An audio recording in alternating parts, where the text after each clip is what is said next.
Buen día, chicos, espero que hayan tenido un excelente fin de semana. Iniciamos la clase de hoy con el tema personajes, temas, situaciones y conflictos recurrentes en el teatro. Aprendizaje esperado, identificar los temas, situaciones y conflictos recurrentes en el teatro. Ya en la clase anterior vimos los personajes estereotipos, es decir, los personajes que son recurrentes, que aparezcan en las obras de teatro o en los textos dramáticos.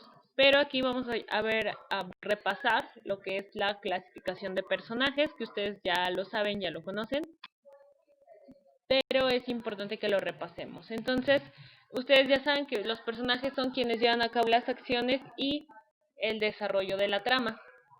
Entonces, estos se dividen en principales, secundarios e incidentales. Como principales tenemos pues el protagonista y el antagonista. Aquí quiero hacer como un paréntesis, no quiero que se vayan a confundir con que, por ejemplo, vimos personajes estereotipo, el héroe. Quizá o no obligatoriamente el héroe siempre va a ser el protagonista, porque puede ser que la obra se esté centrando en otro personaje estereotipo, no porque sea el héroe a fuerza tiene que ser el protagonista. Entonces, quizá, les repito, lleguemos a encontrar una obra de teatro en la que el personaje principal sea,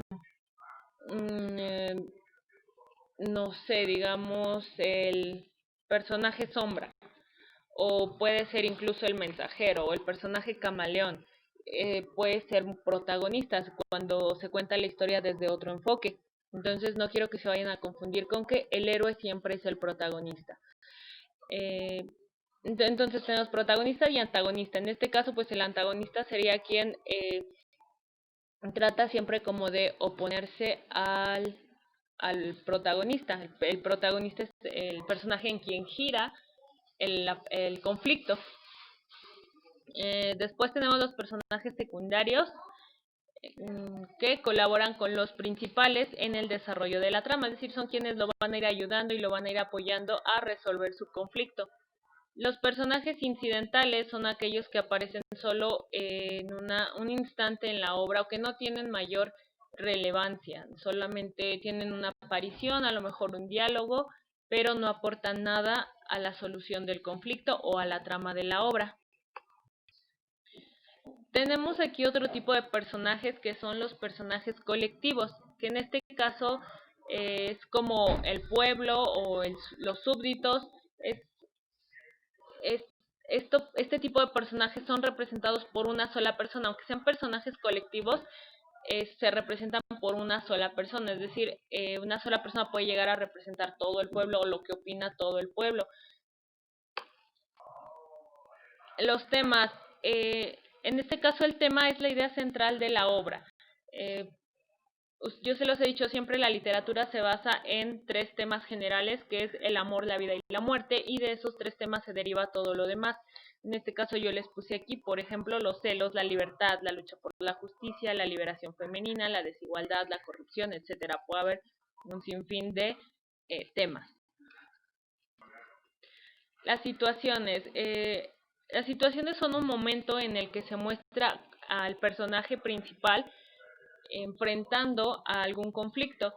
En este caso, las situaciones también son tomadas de la vida cotidiana o de la vida real. Por ejemplo, en la obra que yo les dejé leer en su libro, un ejemplo de una situación podría ser cuando el protagonista, uno de los catrines, quiere cortejar a la joven que está en el parque. Entonces ahí se está enfrentando a como un conflicto que no es el conflicto general de la obra, pero se está enfrentando a que le gusta esa chica y que la quiere conquistar. Entonces ahí lo vemos en una situación que él tiene que resolver o a la que se va a enfrentar. El conflicto.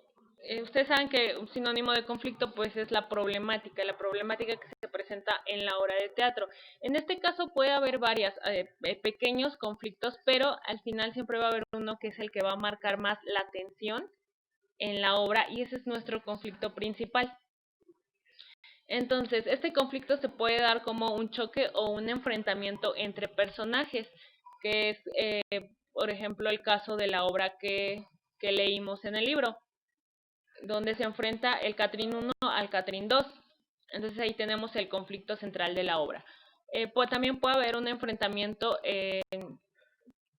consigo mismo, el personaje se enfrenta a sí mismo, ahí se pone, digamos, como en juego sus valores, sus principios, se tiene que hacer como una reflexión de cómo va a reaccionar, qué es lo que va a hacer, eh, y entonces el conflicto se da de manera interna. O puede ser también un conflicto contra el destino, es decir, enfrentarse al destino, a lo que se supone que tiene que transcurrir en su vida y cómo lo va a enfrentar, que ese sería el caso de Romeo y Julieta, hay un enfrentamiento contra el destino. Puede ser también contra su entorno, es decir, una lucha del personaje contra, digamos, la sociedad. Entonces aquí se pueden ir dando los conflictos de manera diferente.